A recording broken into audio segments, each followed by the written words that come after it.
오늘 우리는 야곱의 마지막 유언과 야곱의 죽음을 오늘 본문인 창세기 49장을 통해서 함께 살펴보게 됩니다. 야곱이 죽음을 앞두고 사랑하는 아들들을 다 불러 모아 놓았습니다. 유언이기도 하지만 28절을 보면 축복이기도 했습니다. 그리고 하나님께서 그 아들들을 향한 예언의 말씀이기도 했습니다. 야곱의 역할을 알려주는 거거든요. 아버지로서 유언을 하기도 하지만 하나님의 어떤 선지자적인 역할로서 하나님의 뜻을 전하기도 하고 제사장으로서 축복을 하기도 하는 것이 야곱의 역할이었습니다. 우리는 그런 역할을 감당해야 합니다. 물론 한 개인의 부모로 살아가기도 하지만 그 자녀들에게 신앙을 물려줘야 하는 선지자로서 그 자녀를 축복해야 하는 제사장으로서 역할을 감당해야 합니다. 우리는 우리의 자녀, 우리의 다음 세대들에게 무엇을 남겨주고 무엇을 물려줄 수 있을까요? 하나님의 뜻과 우리가 경험한 이 하나님의 복을 전달할 사명이 우리에게는 있습니다. 그래서 교회는 늘 다음 세대에 대한 고민이 깊습니다. 우리 교회만이 아니라 모든 교회의 고민이죠. 좋은 교회학교 프로그램을 잘 개발하고 연구하는 것 중요합니다. 그러나 정말 중요한 것은 늘 가정입니다. 가정 안에서 신앙이 전수돼야 합니다. 이 코로나의 시간은 우리가 원하든 원치 않든 가정이 성전되는 시간이 되었어요. 오늘도 아마 대부분의 가정이 집에 모여서 예배를 드리고 있을 것입니다. 바라기는 이 야곱이 사랑하는 아들들을 모아놓고 하나님 앞에 그 시간을 보냈던 것처럼 가정을 성전 삼아서 자녀들에게 신앙을 잘 전수하는, 우리 다음 세대에게 신앙을 잘 전수하는 역할이 우리 역할 되기를 바랍니다. 다른 그 무엇보다 부모의 신앙은요, 가장 최고의 신앙 교육의 도구가 되기도 하지만 잘못 사용되면 최악의 장애물이 되기도 하더라고요. 내가 내 부모님 때문에 신앙으로 갈 수밖에 없는 인생이 있는가 하면 내가 내 부모님 때문에 절대로 교회에 하나님 앞에 가지 않겠다는 사람이 생기기도 하거든요.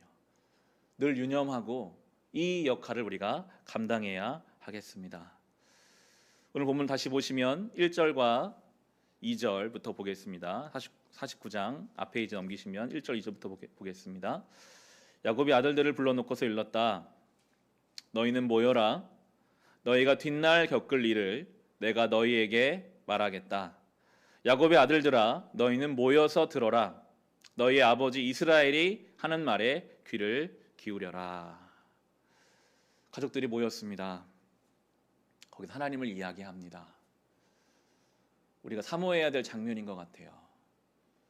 요즘 우리는 인생의 마지막을 이렇게 가족들이 모여서 그 자녀들 앞에서 신앙적인 덕담과 교훈을 말해주는 시간이 잘 없는 것 같습니다.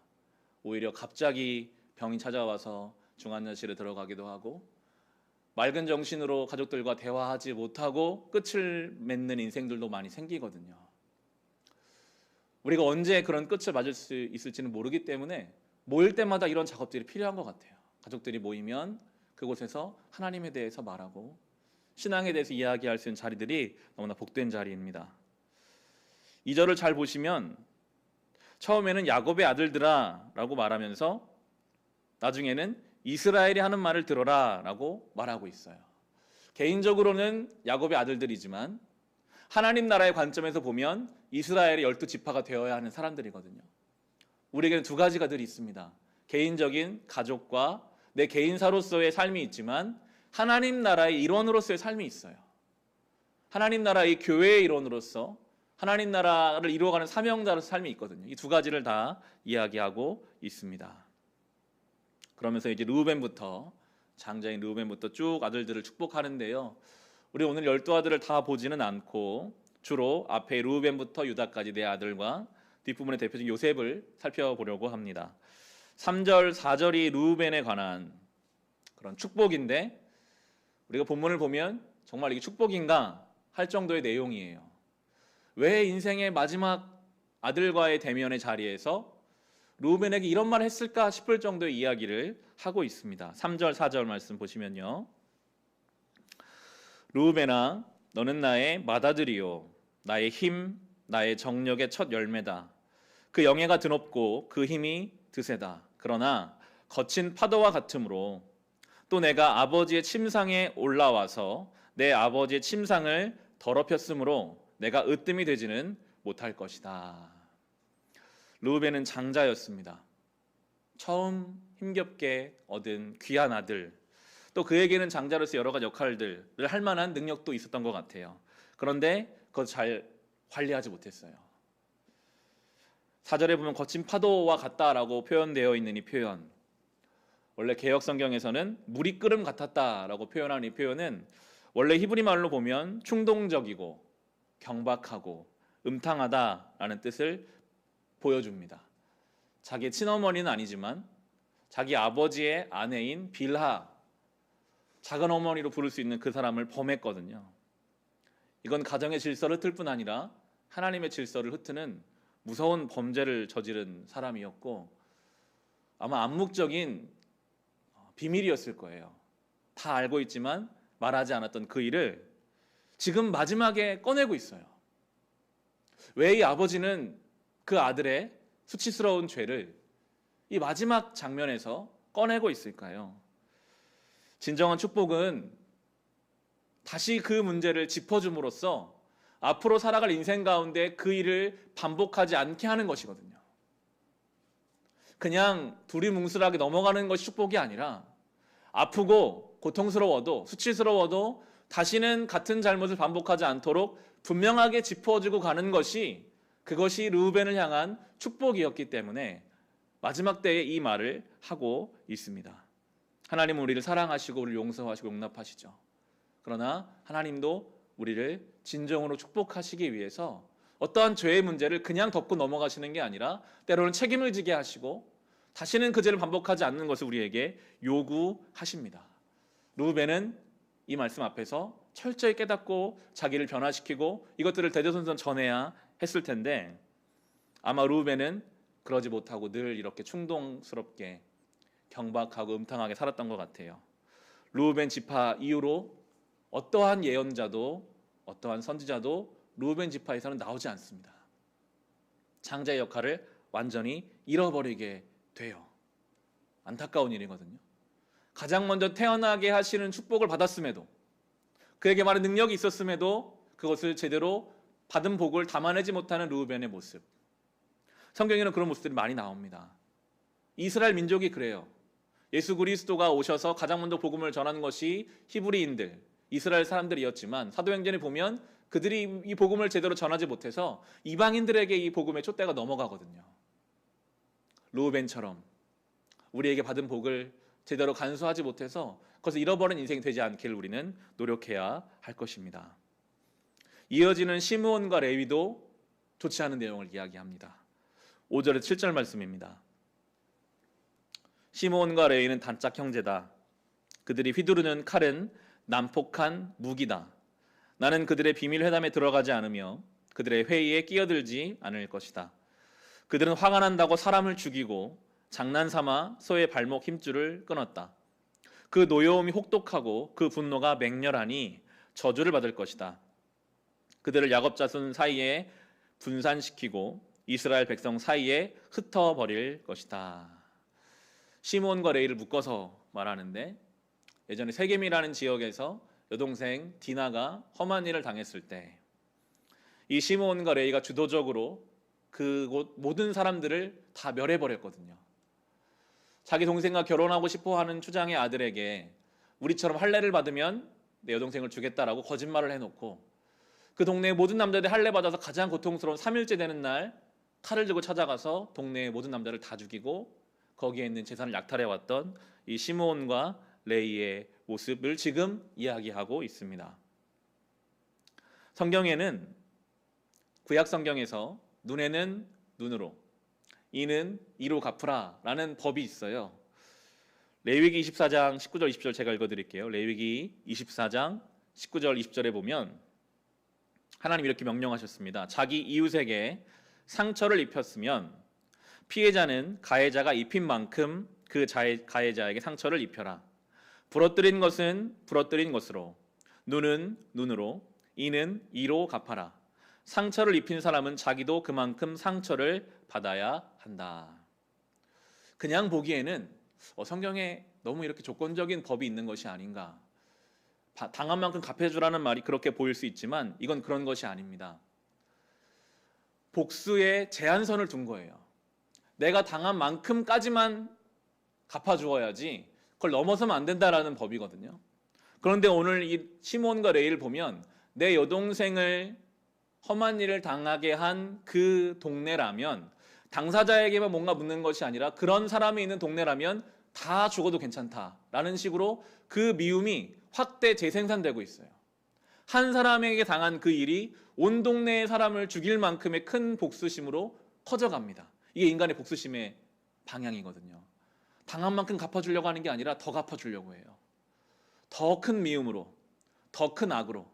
제한선이 없으면요, 인생은 다 망하고 맙니다. 내가 당한 거 더 크게 갚아주고, 그게 또 돌아오고 돌아가다 보면 모두를 망하게 하는 것이 인간의 죄성이기 때문에 하나님께서는 레위기에서 당한 만큼만 갚아주는 제한선을 두신 것이죠.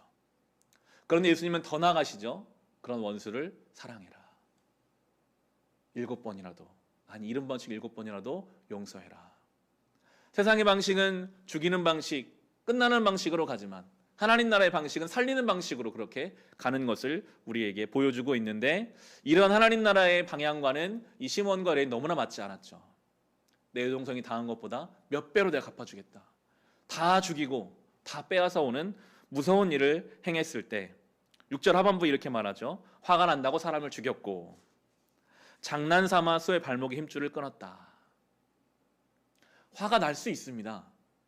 우리는 분노하는 상황이 오죠. 중요한 것은 그 화가 난 것을 어떻게 풀어갈 것인가 이거든요. 그 화가 난 것을 지혜롭게 풀지 못하면 소의 발목 힘줄을 끌어버리는 것은 다시는 재기하지 못하게 그 지역을 완전히 뿌리까지 뽑아버리는 무서운 행동이거든요. 잘못된 분노와 화의 분출은요, 결국 자신에게 저주로 돌아오게 되어 있습니다. 성경 분명히 말합니다. 7절에 보면 노여움과 분노 때문에 그들이 저주받을 것인데 정착하지 못하고 흩어지게 될 것이라고 분명하게 말씀하고 계시고, 그래서 이 저주를 받은 시므온 지파는 나중에 민수기를 보면 복받은 유다 지파에 비해서 3분의 1밖에 되지 않아요. 똑같이 한 명에서 시작했는데 어느 시점에 가면 이 시므온은 그 숫자가 3분의 1밖에 되지 않고, 나중에 가나안 땅을 분배받을 때도 유다 지파의 큰 넓은 땅 중에서 아주 일부분에 기생하며 사는 듯한 그 지파가 완전히 흩어져 버리게 되는 것을 성경이 보여주고 있습니다. 르우벤, 시므온의 입장에서 보면 억울할 수 있지 않을까요? 그 한 번 실수한 거 가지고, 한 번 죄 지은 거 가지고, 나뿐만이 아니라 내 후손들까지 그렇게 하나님이 우리를 운명론적으로 묶어놓으시면 우리는 어떻게 합니까? 라고 말할 수도 있겠지만 결코 하나님의 섭리는 그것이 아니라는 것을 우리는 레위를 통해서 알 수 있어요. 똑같이 저주받았지만 레위는 르우벤이나 시므온과는 완전히 다르게 나중에 제사장의 민족이 되죠. 레위를 통해 모세가 오고 레위 지파를 통해 세례 요한이 옵니다. 레위 지파가 하나님께 예배드리는 구약에서 아주 중요한 역할을 하게 되는데요. 어떻게 이 하나님의 무서운 저주 앞에서 이것을 축복으로 받아내는 레위 지파가 될 수 있었을까요? 출애굽기 32장에 그 내용이 나오는데요. 오늘 본문을 잡아두시고 출애굽기 32장을 한번 보겠습니다. 하나님의 이 예언의 말씀들, 축복의 말씀은요, 그걸 통해서 변화시키고 새롭게 하기 위한 하나님의 뜻이 담겨 있는 것이거든요. 출애굽기 32장 보시면 구약 118페이지에 있는데요. 이 출애굽기 32장은 모세가 시내산으로 하나님 말씀 받으러 십계명 받으러 올라가서 40일 동안 모세가 안 보이니까 이스라엘 백성은 당황하기 시작했어요. 그래서 아론에게 가서 금송아지 만들어 달라, 이런 내용입니다. 32장 1절에 4절 말씀 보시면 백성은 모세가 산에서 오랫동안 내려오지 않으니 아론에게로 몰려가서 말하였다. 일어나서 우리를 인도할 신을 만들어 주십시오. 우리를 이집트 땅에서 올라오게 한 모세라는 사람은 어떻게 되었는지 모르겠습니다. 아론이 그들에게 말하였다. 여러분의 아내와 아들, 딸들이 귀에 달고 있는 금고리들을 빼서 나에게 가져오시오. 모든 백성이 저희 귀에 단 금고리들을 빼서 아론에게 가져왔다. 아론이 그들에게서 그것을 받아 녹여서 그 녹인 금을 거푸집에 부어 송아지상을 만드니 그들이 외쳤다. 이스라엘아, 이 신이 너희를 이집트 땅에서 이끌어낸 너희의 신이다. 이상하게 악한 일을 할 때는 일이 잘 돼요. 사람들이 마음 모아서 막 금을 다 모아오고, 어떻게 그 광야에서 금을 녹였는지 모르겠지만 금을 잘 녹여서 금송아지를 막 뚝딱 만들어 버렸습니다. 그런데 모세가 이제 내려와서 하나님을 대신에 책임을 묻죠. 26절 말씀입니다. 그 혼란스러운 상황을 십계명을 가지고 온 모세가 이렇게 외쳐요. 26절에 보시면 모세는 진 어귀에 서서 외쳤다. 누구든지 주님의 편에 설 사람은 나에게로 나아오십시오. 그러자 레위의 자손이 모두 그에게로 모였다. 27, 28절에 그가 또 그들에게 말하였다. 이스라엘의 주 하나님이 이르시기를 너희는 각기 허리에 칼을 차고 진의 이 문에서 저 문을 오가며 저마다 자기의 친족과 친구와 이웃을 닥치는 대로 찔러 죽여라 하십니다. 레위 자손이 모세의 말대로 하니 바로 그날 백성 가운데서 어림잡아 3,000명쯤 죽었다. 모든 이스라엘 백성이 번쩍이는 황금 송아지의 마음을 빼앗겨 하나님을 떠나려고 할 때 레위는 하나님 편에 서기로 결단했습니다. 오늘 이 야곱이 레위를 말할 때 칼이라는 표현을 쓰거든요. 그런데 그 칼이 욕심을 위한 칼이 아니라 이스라엘 백성을 죄로부터 구원하기 위하여 그 죄된 부분을 도려내는 하나님의 도구가 돼요. 칼이 강도의 손에 있으면 흉기지만 의사의 손에 있으면 사람을 살리는 생명의 도구가 되잖아요.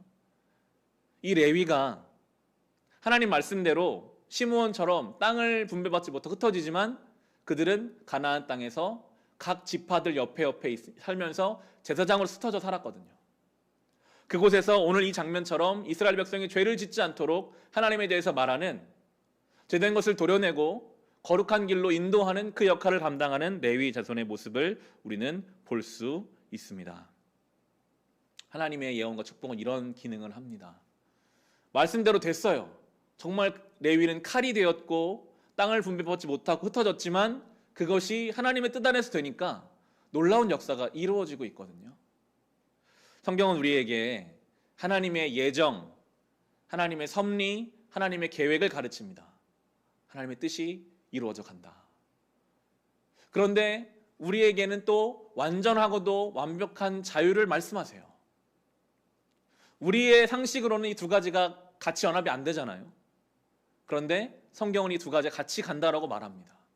우리를 향한 하나님의 너무나 세밀하고 완벽한 계획이 있고, 그럼에도 우리를 꼭두가시키로 만들지 아니하시고 우리에게 자유를 주셔서 이 두 가지가 아름다운 이중주를, 아름다운 합주를 하는 것이 우리의 삶이다라고 가르치고 있습니다. 다시 오늘 본문으로 돌아오겠습니다. 이제 네 번째인 유다입니다. 가장 분량이 길고 중요한 유다에 관한 축복입니다. 49장의 9절 10절 말씀 보시면 유다야 너는 사자 새끼 같을 것이다. 나의 아들아 너는 움킨 것을 찢어 먹고 굴로 되돌아갈 것이다. 엎드리고 웅크리는 모양이 숫사자 같기도 하고 암사자 같기도 하니 누가 감히 범할 수 있으랴. 임금의 지휘봉이 유다를 떠나지 않고 통치자의 지휘봉이 자손 만대에까지 이를 것이다. 권능으로 그 자리에 앉을 분이 오시면 만민이 그에게 순종할 것이다. 유다를 말하면서는 사자, 왕을 뜻하거든요. 임금의 지휘봉, 다시 오실 분, 뭔가 이렇게 왕을, 이미 여기서 예수님을 이야기하고 있습니다. 지금 이 야곱의 현실은 이집트에서도 변두리 고센 땅에 양치는 사람들이거든요. 왕과는 전혀 어울리는 것이 없어요. 그런데 야곱은 이미 죽음의 문 앞에서 예수 그리스도 오심까지 지금 보고 있습니다. 이 유다를 통해 우리에게 참된 임금이 오실 것이고 그분이 오시면 풍요롭고 풍성한 삶이 올 것이다. 11절 12절이 그 풍성함과 풍요로움을 말하는데요. 그는 나귀를 포도나무에 매며 그 암나귀 새끼를 가장 좋은 포도나무의 가지에 맬 것이다. 그는 옷을 포도주에다 빨며 그 겉옷은 포도의 붉은 즙으로 빨 것이다. 그의 눈은 포도주 빛보다 진하고 그의 이는 우윳빛보다 힐 것이다. 이 표현은 전부 다 풍성함을 표현합니다. 풍요로움을 표현하고 있죠. 누가 왕인가? 누가 지도자인가는 그 공동체 전체를 판가름하잖아요. 지금도 그렇지만 고대 사회에서는 왕 한 명이 온 나라에 엄청난 영향을 미쳤습니다. 지혜로운 사람이 왕 되면 모든 백성들이 풍요롭게 살았지만 흉폭한 사람이 왕이 되면 다 가난해지는 것이었거든요. 이 시대에 진정한 왕이신 예수께서 오시면 우리에게 놀라운 풍요로움이 올 것이다. 유다를 통해 그런 분이 오실 것이다라고 이미 축복하고 있습니다. 예수님도 이렇게 말씀하셨어요. 요한복음 10장 10절을 보면 내가 온 것은 양으로 생명을 얻게 하고 더 풍성히 얻게 하려는 것이다. 예수께서 우리의 삶의 왕으로 오시면 우리에게는 놀라운 풍요로움이 있습니다. 18절에 보시면 야곱이 유언을 쭉 이어가다가 갑자기 18절에 고백을 해요. 주님, 제가 주님의 구원을 기다립니다. 예언을 이어가다가 유언을 이어가다가 주님의 구원을 이야기합니다.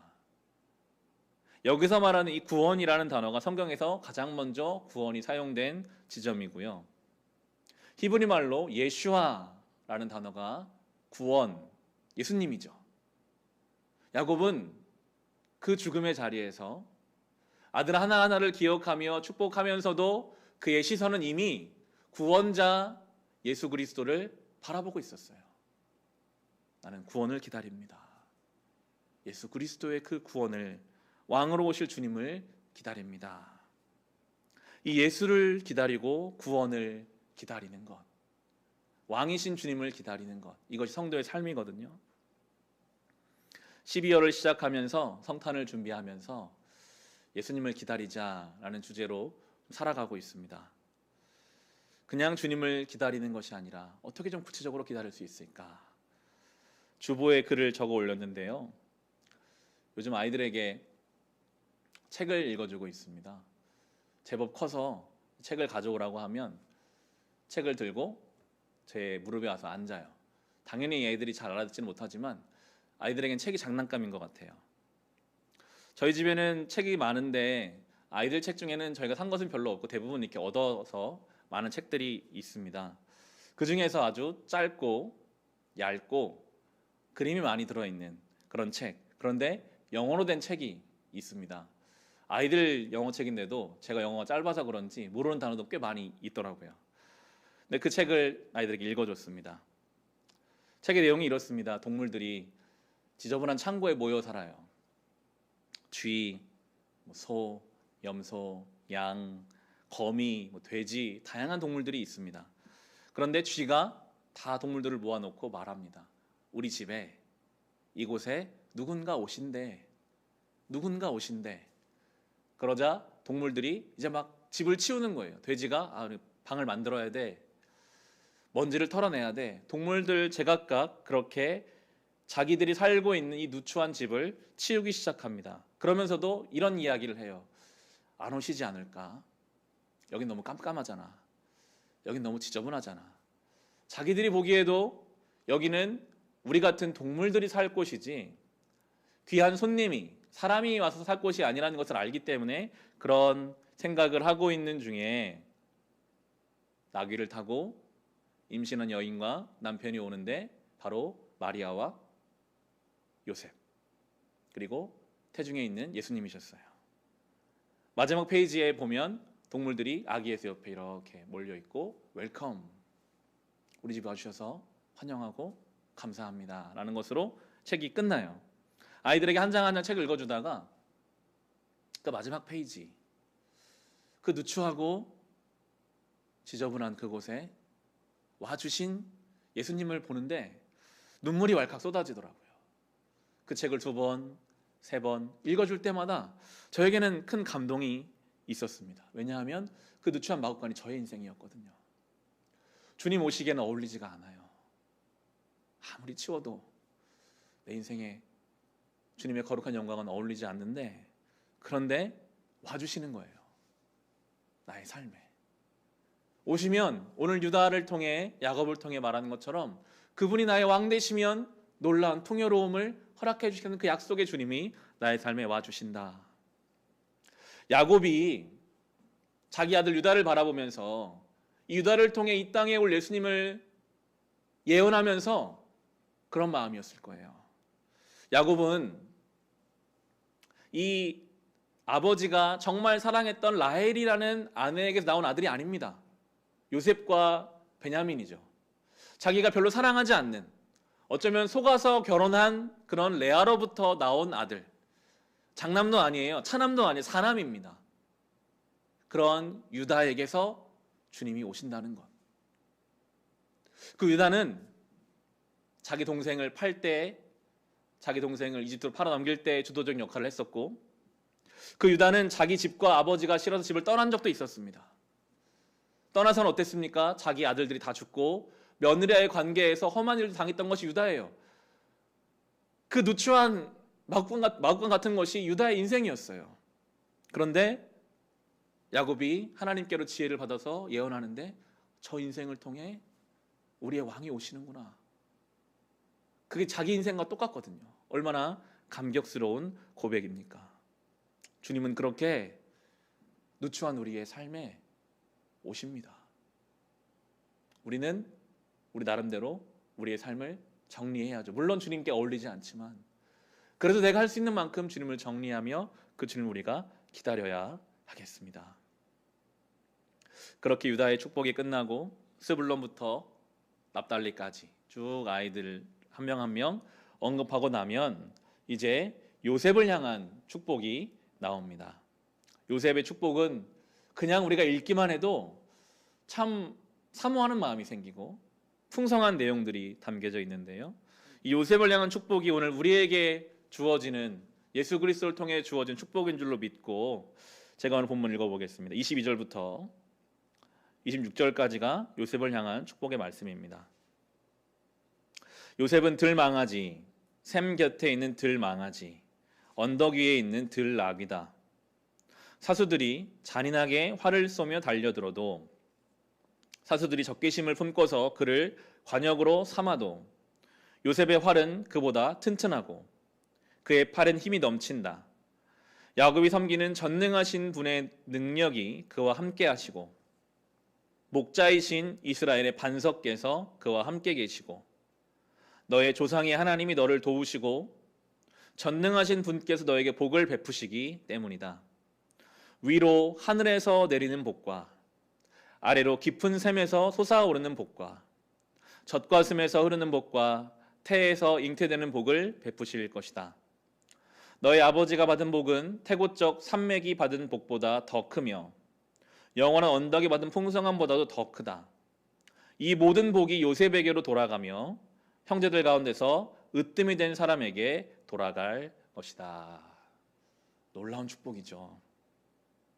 힘이 넘치는 인생이 될 것이고, 아무리 원수가 활을 쏴도 아무런 관계 없을 것이다. 왜냐하면 전능하신 하나님이 그의 목자가 되시고 그의 반석이 되시고, 그 복이 전방위적으로 그에게 온다는 거예요. 하늘에서도 복이 내려오고 땅에서도 복이 올라와서 그를 붙잡고 그를 인도하실 것이다 라고 요셉을 축복하고 있습니다. 이러한 복을 주신 이유, 요셉에게는 순전함이 있었기 때문입니다. 그 복을 이용해서 내가 뭔가 되려고 하고 그 복을 나의 욕심을 채우기 위한 도구로 사용하는 사람이 아니었어요. 요셉에게 주신 복을, 하나님께서는 요셉에게 복을 주면 그가 잘 사용할 걸 알았기 때문에 그에게 복을 주셨고, 그는 받은 복을 가지고 형제들을 이제 이끌어가야 하고 이스라엘 나라를 이끌어가야 하고 이집트를 이끌어가야 하는 그러한 사람이었습니다. 복을 받을 만한 사람에게 하나님 복을 주십니다. 올해 저희 주변의 모든 목사님들 이야기를 나눠보면 대부분의 교회들이 재정적으로 70%, 80% 정도의 지난 작년에 비하면 어려움을 겪고 있어요. 우리 교회도 당연히 새로운 새 가족은 오지 않았어요. 올해가 그런 시간이었으니까요. 예배당에 모이지 못하는 시간도 많았죠. 그런데 이미 우리는 작년의 재정을 넘어섰습니다. 12월이 되지 않았음에도. 재정적인 것으로 교회에 주신 축복을 우리가 가름할 수는 없겠지만, 이 본문을 묵상하면서 그런 생각이 들더라고요. 왜 하나님은 이 어려운 코로나의 시간에 우리 교회에게는 물질적인, 재정적인 풍성함을 허락해 주셨을까? 그저 우리가 안도하라고, 우리 안에 좋으라고 주신 것이 아닌 것이죠. 이걸 통해 나눠야 하고 이걸 통해 뭔가 해야 하는 사명감을 가지게 됩니다. 예배 후에 나누겠지만 공동회의를 통해 내년 계획을 세우고 준비하고 있습니다. 복을 주셨다면 그걸 나눠야 하거든요. 그 이유가 있기 때문에 요셉은 그런 인생이었습니다. 28절로 이제 이 모든 것을 마무리합니다. 이들은 모두 이스라엘 12지파이다. 이것은 그들의 아버지가 그들을 축복할 때 한 말이다. 그는 아들 하나하나에게 알맞게 축복하였다. 르우벤이나 시므온은 억울할 수도 있고 너무 유다와 요셉에게 집중한 것일수록 보일 수도 있겠지만 성경은 결국 이들이 하나라는 것으로 이야기해요. 결국 이 모두는 다 이스라엘을 만들어가기 위한 하나님의 역할이다. 우리가 그렇습니다. 우리 안에 르우벤의 모습이 있잖아요. 우리 안에 시므온과 레위 같은 폭력성이 있어요. 그러면 또 우리 안에 유다와 같은 요셉 같은 축복을 허락해 주십니다. 그렇게 하나님이 우리 인생을 만들어 가실 것이고 우리의 가정이 그렇고 우리의 교회가 그래요. 때로는 내가 르우벤과 시므온처럼 실수하지만 내 옆에 유다와 요셉 같은 사람을 나를 붙잡아 주시기도 하고 반대로 때로는 내가 유다처럼 요셉처럼 축복의 통로 역할을 감당하기도 하면서 하나님 나라를 만들어가는 거거든요. 억울해하고 비교할 필요가 없습니다.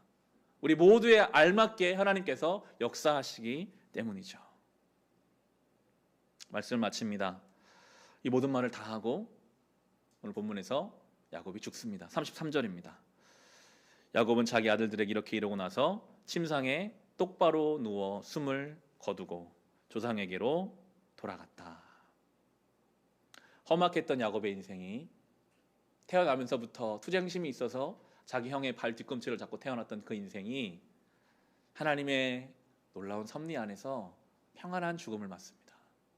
사랑하는 아들들을 다 모아놓고 하나님의 예언의 통로로 그 역할을 감당하면서 이제 이 삶을 마치고 조상들에게 돌아갔다라고 우리 성경을 표현하고 있는데 영어 성경 NIV를 보면 돌아갔다, 조상들에게 돌아갔다라는 표현을 gather라는 표현을 써요.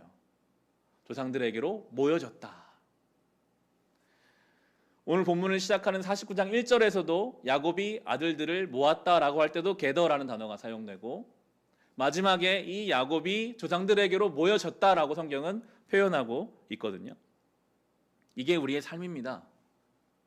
우리도 언젠가 우리의 참된 아버지이신 하나님이 우리를 모으실 거예요. 우리의 이전의 믿음의 선배들에게로 우리가 함께 모여지게 되겠죠. 그때까지 우리도 야곱과 그 가족들처럼 우리 안에서 예수의 은혜로 모이고 함께 이 길을 걸어가야 할 우리의 사명이 있습니다. 모이는 것이 참으로 중요합니다. 어디에 모여 있는가가 그 사람을 말하거든요. 두려움과 염려와 성공에 대한 욕심에 모여 살아가는가, 아니면 오늘도 야곱의 부름 앞에 있던 아들들처럼 하나님 말씀 앞에 모여 사는가. 모여야 하는데 모이기 어려운 시간이잖아요.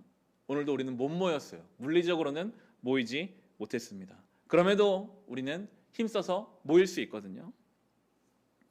우리 교회 시작한 톡슨 모임을 통해서 13개의 톡슨 모임이 지금 있습니다. 제가 다 들어가 있으니까요. 저에게는 중요한 사역인데 여기저기서 알림이 울리면 정신없이 울리지만 저에게는 기분 좋은 알림입니다. 날마다 제가 솔직하게 나누려고 노력을 해요. 제가 아픈 것도 나누고 좋은 것도 나누고 아이들 사진을 가끔 올리다 보니까 저희 아내가 좀 아이들 사진 좀 그만 올리라고 말하는데 요즘 저의 삶에는 그만큼 아이들이 중요하니까 올리고 나누게 되더라고요. 이런 것들을 좀 계속해 가려고 합니다. 이것이 영성 일기로, 신앙 일기로 그런 형태로 모여야 되거든요.